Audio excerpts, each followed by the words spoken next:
Di sini KPM. Hari ini kita nak buat resepi terbaru. Chef Toasty. Roti Milo meleleh. Mula-mula cari roti dulu. Roti dulu. Lepas air aku. Tutup. Lepas tu kita buat apa?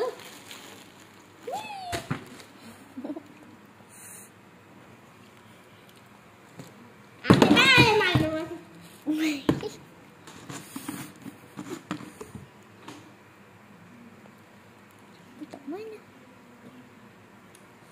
Tak main tu banyak-banyak. Lepas tu buatlah benda ini terserah hati anda.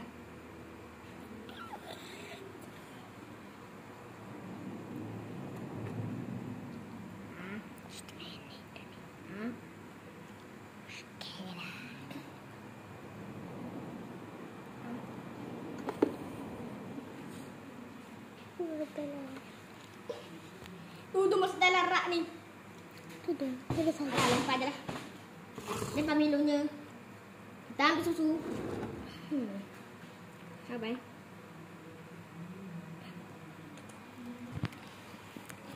Mana ni?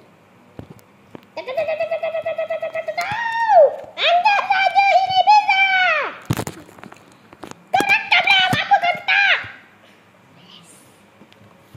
Lekaplah lepas Milo.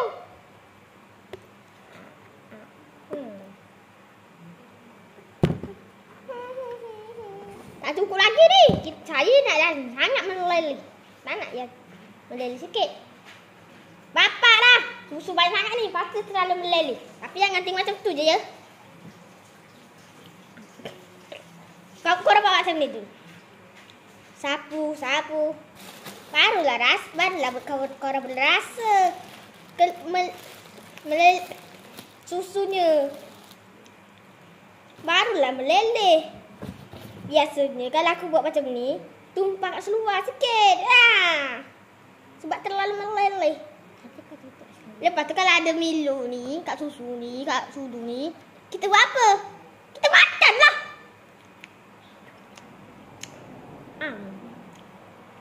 Lepas tu sudu ni kita buang dari sinki.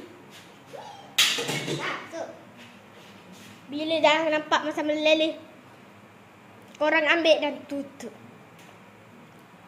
Alamak meleleh gila sampai tumpah sikit. Lepas tu korang ambil pinggan.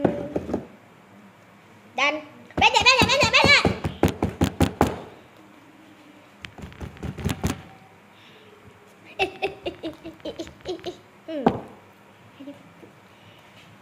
Bentuk apa kat sini? Tak apalah. Banyak dulu deh.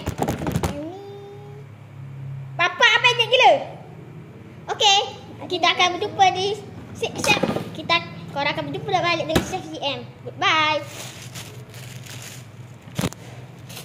Aduh, gemerapnya dah hilang.